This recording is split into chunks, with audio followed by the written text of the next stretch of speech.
नमस्कार दोस्तों, miss cutie explanation channel में आपका फिर से स्वागत है। और अगर आपने पिछला एपिसोड नहीं देखा है तो पहले देख लीजिए, लिंक में डिस्क्रिप्शन में दूंगी। तो बिना ज्यादा समय बर्बाद किए चलिए शुरू करते हैं आज की एक्सप्लेनेशन वीडियो।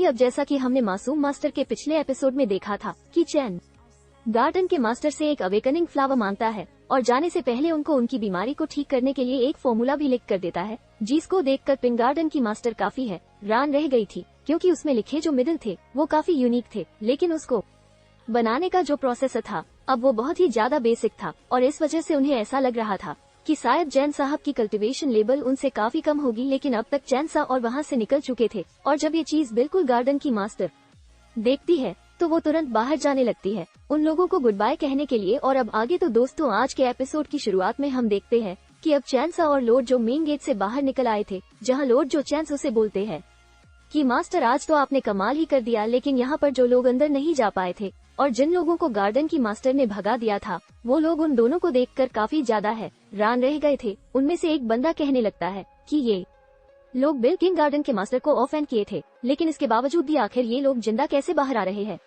जी सर, वही काले कपड़ा वाला आदमी कहने लगता है, तुम लोग अब तक नहीं मरे हो, लगता है भगवान भी यही चाहते हैं कि आज तुम दोनों की मौत मेरे हाथों ही हो। और इतना कहते ही वो उन दोनों को मारने के लिए एक लीजेंडरी अटैक तैयार कर रहा था, जिसका नाम है ग्रेट डिस्ट्रॉय नग fish seal of life and death, जिसको देखकर लॉर्ड्स वो समझ गए थे कि इस अटैक को वो नहीं रोक पाएंगे, इसलिए वो चैन सबको बचाने के लिए खुद आगे आ जाते हैं। मगर दोस्तों यहाँ पर हम देखते हैं कि उसके अटैक को रोकने के लिए वैसा ही एक अटैक वहाँ गया था, और ये अटैक किसी और का नहीं बल्कि गार्डन मास्टर का था, जो कि यहाँ पर आते ही उसे कहती है कि आखिर तुम्हारी इतनी हिम्मत कैसे हो गई कि तुम मेरे गार्डन के अंदर अपनी मनमानी कर सकते हो।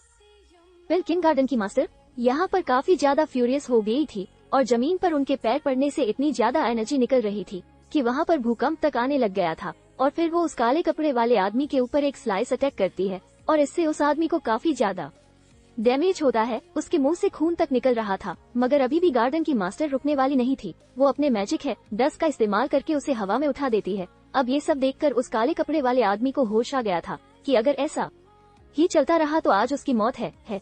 इसलिए वो अपनी जान बख्श देने के लिए अपील किंग गार्डन की मास्टर से भीख मांगने लगता है। लेकिन वो तो यहाँ पर चैन साहब की तरफ मुड़कर उससे पूछने लगती है कि बताइए मास्टर, आप इसके साथ क्या करना चाहते हैं।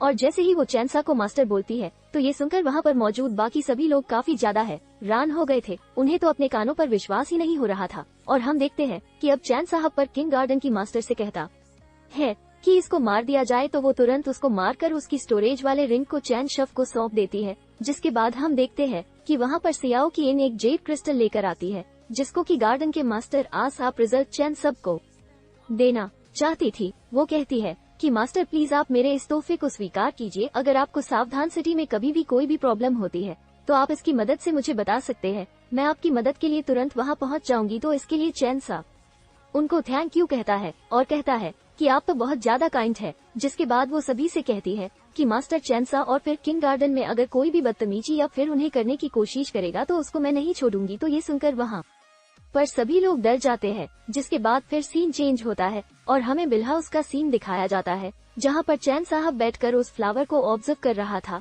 और कहता है कि पूरी दुनिया तो यही सोचती है कि इस फ्लावर का इस्तेमाल इंसेनिटी के लिए किया जाता है, लेकिन उन्हें ये नहीं पता कि ऐसा स्पिरिचुअल एनर्जी के कम होने की वजह से होता है। लेकिन आज जो अब एक फ्लावर मेरे हाथ लगी है वो बिल्कुल परफेक्ट है, जैसा कि मुझे चाहिए था। इस फ्लावर को 500 साल तक कल्टीवेट किया गया है, जीस वजह से इसके अंदर की ट्रूथ एनर्जी एक्टिवेट हो चुकी है। जिसके बाद हम देखते हैं कि चैन साहब एक डिवाइन ब्लू लोड्स को समन करता है, जिसके इस्तेमाल से वो अब एक फ्लावर के अंदर की सारी एनर्जी को बाहर निकाल रहा था। और उसकी सारी एनर्जी को निकाल कर वो अपने माइंड में एब्सॉर्ब कर लेता है और इसकी मदद से वो अपने टेन था उजन गॉड को रिफाइन करने की कोशिश कर रहा था। वो कहता है कि 7th स्टेज की ट्रू पावर को अवेकनिंग करने का यही सही तरीका है, इसीलिए आज इस मौके को मैं नहीं छोड़ने वाला। और दोस्तों आज की वीडियो का लाइक हम रखते हैं 4100 लाइक। आप इस पर अवेकनिंग कवर फेंक के मारो या जिड क्रिस्टल, मुझे नहीं पता, बस क्लिक हो जाना चाहिए। शुरुआत में इसकी कल्टीवेशन करने में चैनसा वो थोड़ा स्ट्रगल कर रहा था, लेकिन फिर थोड़ी ही देर बाद हम देखते हैं कि चैनसा वो ब्रेक थ्रू कर लेता है और इस वजह से वो काफी ज्यादा खुश हो गया था और जोर जोर से हंसने लगता है और कहता है कि मेरी मेंटल पावर फाइनली 7 ट्रेन को क्रॉस कर चुकी है। और दोस्तों बात करें उसके कल्टीवेशन लेवल की तो उसके पुराने स्टेज से अब वो ब्रेक थ्रू कर चुका है। और फिर वो कहता है कि 7th स्टेज में सभी की बॉडी के अंदर उनकी और आज चारों तरफ घूमती रहती है, लेकिन आज इस फ्लाईओवर का इस्तेमाल करने से वो सारी और एक जगह में लिक्विड फॉर्म में कॉन्सेंट्रेट हो चुकी है, जिसका मतलब कि अब वो अपने किसी में नॉर्मल अटैक में भी अपने फुल पावर को इंगेज करके इस्तेमाल कर सकता है। अब यहाँ पर वो सोचता है कि क्यों ना इस मौके का फायदा उठाकर मैं अपने आइज ऑफ फॉरबिडन को भी अपग्रेड कर लूं, और इसके लिए उसे अपने मार्शल वेल और जी को और फ्लावर्स से निकले एनर्जी के साथ इन्फ्यूज करना था, और इस प्रोसेस में उसे 2 से 3 दिन का समय लग जाता है। लेकिन अब फाइनली चैन साफ को आई ऑफ फॉरबिडन की पावर मिल जाती है और इसके इस्तेमाल से अब वो किसी भी चीज के आर पार देख सकता था। उसे दूसरी रूम में बैठी उसकी फ्रेंड साफ साफ नजर आ रही थी।